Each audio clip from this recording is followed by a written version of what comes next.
সূরা ইউসুফের ৫ নম্বর আয়াতের মধ্যে আল্লাহ তাআলা বলেন ইন্নাশ শাইতানা লিল ইনসানি আদুউম মুবিন।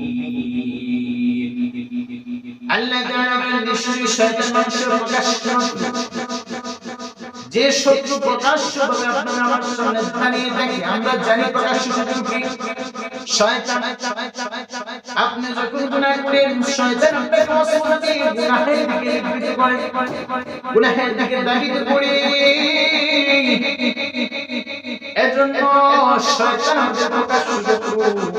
আমরা ভালো মন্দ যা কিছু করি না কেন শয়তান ভালো কিছু দেখলে আপনার পিছে দিয়ে লাগিয়ে যায়, আপনাকে সহ্য করতে পারে না।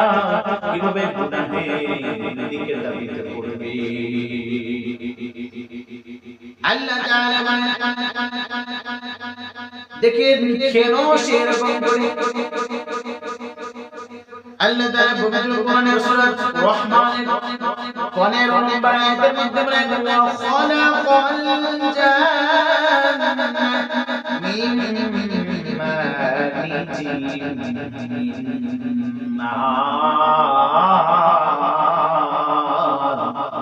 আমি খালাকাল জান্নাতা জিন সৃষ্টি করেছি মিন নারিজিন মিন নার, অতি ভয়ঙ্কর আগুন থেকে তাকে আমি সৃষ্টি করেছি।